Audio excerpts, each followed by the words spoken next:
ایران کا ایک شہر ہے، اس کا نام ہے گندا۔ وہاں کے مولانا فرماتے ہیں جیسے ایام ازاں آئے تو میں مجلس میں پڑھنے گیا اور واپسی پہ بہت دیر ہو گئی آتے آتے، تو اب ڈر لگ رہا تھا کوئی لوٹ نہ لے، کوئی چور راستے میں مل نہ جائے۔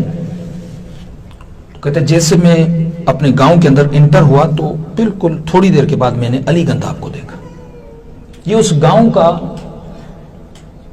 جیسے لوفر کہو، بدماش کہو، ایک شرابی آدمی تھا، چوریاں کرتا تھا، لوگوں کو تنگ کرتا تھا، اذیتیں دیتا تھا۔ تو جیسے میں نے دیکھا، مولانا فرماتے میں پریشان ہو گیا، اب رات کا وقت ہے، یہ کچھ بھی کر سکتا ہے، اور نشے کی حالت میں تھا۔ اس نے کہا مولوی صاحب رک جاؤ، کہا میں رک گیا۔ کہاں سے آ رہے ہو؟ تو میں نے کہا کہ میں مجلس ازاں پڑھ کے آ رہا ہوں۔ کس کی مجلس؟ اس نے کہا حسین ابن علی کی مجلس۔ مجلس کیا ہوتی ہے؟ انہوں نے کہا اہل بیت کے فرامین ہوتے ہیں، مصیبت کے جملے ہوتے ہیں۔ مولوی صاحب مجھے مجلس سناؤ۔ اب کا نشے کی حالت میں آدمی، چاقو اس کے ہاتھ میں ہے، میں ڈر گیا۔ میں نے بات کو پلٹنا چاہا، میں نے کہا دیکھو علی گنداب، مجلس کا ماحول ہوتا ہے، ممبر ہوتا ہے، مجمع ہوتا ہے، ایسے مجلس نہیں پڑھی جاتی۔ کہا ممبر ہوتا ہے، کہا ممبر ہوتا ہے۔ کہا اس نے دیوار کا سہارا لیا اور جس طرح ہم رکوع میں جاتے ہیں اس طرح جھکا کہ میری کمر پہ بیٹھ جاؤ، یہ ممبر ہے۔ اب مولانا کہتے ہیں میں کیا کرتا؟ میں بیٹھ گیا۔ میں نے کہا چند منٹ پڑھوں گا اور نکل جاؤں گا۔ کہ میں نے حدیث پڑھی ان الحسین مصباح الہدی و سفینۃ النجات، اس کی ایک تعریف کی۔ مولوی صاحب مصائب سنا۔ کہتے اچانک میرے ذہن میں آیا کہ جناب علی اصغر کی مصیبت کے تو جملے پڑھوں۔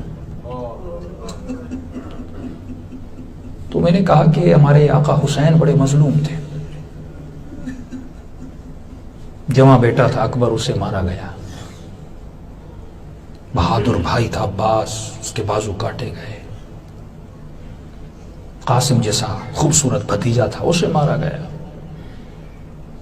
میں نے کہا آخر میں حسین کا 6 مہینے کا بچہ تھا، دشمنوں نے اسے بھی نہیں چھوڑا، تیر سے مار دیا۔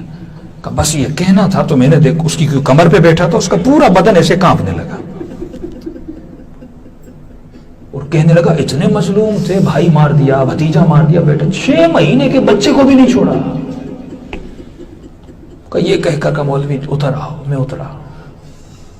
کہ یہی جملہ دہراتا گیا، اتنے مظلوم تھے، اتنے مظلوم تھے، روتا ہوا آگے بڑھتا چلا گیا۔ مولانا صاحب کہتے ایک دن گزرا، 2 دن گزرا، 3-4 دن یہ مجھے شہر میں نظر نہیں آیا۔ میں نے لوگوں سے پوچھا وہ بدماش سا ایک آدمی تھا علی گنداب، کہاں ہے وہ؟ گھر والوں نے کہا ہمیں بھی نہیں پتا۔ کہ رات کو گھر آیا، پوری رات روتا رہا، صبح کو چند اس نے کپڑے اپنے لیے اور چلا گیا، پتا بھی نہیں کہاں گیا۔ یہ عالم کہتے کئی دنوں مہینوں کے بعد میں نجف گیا۔ نجف جیسے گیا تو وہاں صبح عالم عنایت اللہ اصفہانی بہت بڑے وہاں کے مرجع تھے، اور نجف میں امام علی کے حرم میں نماز پڑھاتے تھے۔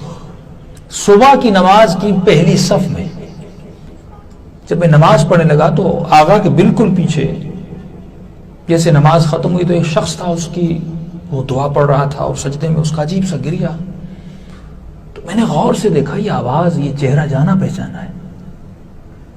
جب آگے بڑھا تو میں نے دیکھا یہ تو وہی علی گنداب ہے، شہر کا مشہور شرابی اور بدماش۔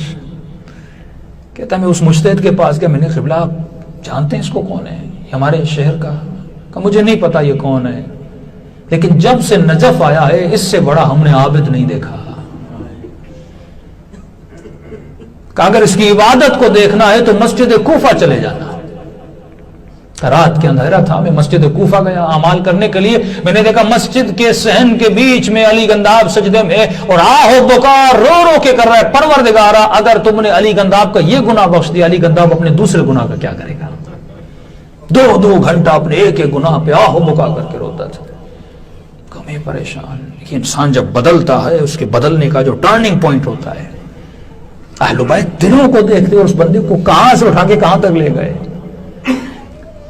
کہ ایک دن صبح کی نماز پڑھ رہے تھے، نماز عشاء پڑھ رہے تھے، اچانک ایک شخص آئے، مولانا کوئی آیت اللہ کاظم تھے وہاں پہ، وہ شدید بیمار ہو گئے اور ڈاکٹرز نے جواب دے دیا اور غالباً کئی آج رات مر جائے گا، سکرات کا گویا وقت ہے، تو گھر سے پیغام آیا اس کے لیے قبر کا بندوبست کیا جائے۔ تو آقا اصفہانی نے کہا ٹھیک ہے، کہ بالکل امام علی کے دروازے کا جو انٹرنس ہے، کا یہ بہت بڑا مرجع ہے، اس انٹرنس پہ اس کی قبر بنائی جائے۔ کہ رات کو طالب علموں نے قبر کو کھود دیا، قبر تیار ہوئی، کہ صبح کی نماز کے بعد غسل کفن ہوا تو اس کو دفن کر دیں گے۔ کہ صبح کی نماز ہو گئی، انتظار میں تھے، آقا نے پیغام بھیجا کیا ہوا، ان کی طبیعت بہت خراب تھی اور آپ نے کہا غالباً مر جائیں گے۔ قبلہ پتہ نہیں، بالکل ٹھیک ہو گئے ہیں، گویا کبھی بیمار ہوئے ہی نہیں تھے۔ اب یہ سوچ رہے تھے جو قبر کھودی اس کا کیا کیا جائے، اتنے میں ایک شخص دوڑا آیا کہ قبلہ کئی دیر گزر گئی، علی گنداب سجدے سے سر نہیں اٹھا رہا۔ آقا اصفہانی آگے بڑھے، آواز دے کے علی اٹھو اٹھو، لیکن دیکھا نہیں، سر یہاں پلٹا اور روح پرواز کر کے چلی گئی۔ اس وقت آقا اصفہانی نے یہ جملہ کہا علی نے اپنے علی کے لیے قبر کھدوائی تھی۔ کہاں جون، کہاں حر، کہاں جناب زہیر، کہاں وہب، لیکن آج جب کربلا جاتے ہو، یہاں پہ حبیب کو سلام دیتے ہو، حسین کے قدموں میں جون دفن ہوا پڑا ہے۔ فیضان محترم، یہاں دیر نہیں ہے کسی چیز کی۔ فرمایا خدا کسی کو جہنم میں ڈالنا چاہتا ہی نہیں ہے، اگر جہنم میں ڈالنا چاہتا تو وہ یہ نہ کہتا اگر ایک نیکی کرو گے تو 10 لکھوں گا، برائی کرو گے تو 1 لکھوں گا۔ اگر وہ جہنم میں ڈالنا چاہتا تو یہ نہ کہتا ایک مرتبہ خلوص دل سے دعا کرو میں تجھے بخش دوں۔ اگر وہ جہنم میں ڈالنا چاہتا تو علماء عرفا فرماتے وہ کبھی سیدہ کو خلق ہی نہ کرتا۔ وجود سیدہ ضامن ہے کہ وہ جنت میں بھیجنا چاہتا ہے۔ کتنے بہانے خدا بناتا ہے، کبھی کہتا ہے شب جمعہ آ جا، کبھی کہتا ہے عاشورہ کے دن مجھے حسین کا واسطہ دے، کبھی کہتا ہے 19 رمضان مجھے علی کے زخمی سر کا واسطہ دے، کبھی کہتا ہے مجھے ٹوٹی ہوئی پسلیوں کا واسطہ دے۔ یہ سارے بہانے ہیں کیونکہ وہ ہمیں جنت میں جاتا ہوا دیکھنا چاہتا ہے۔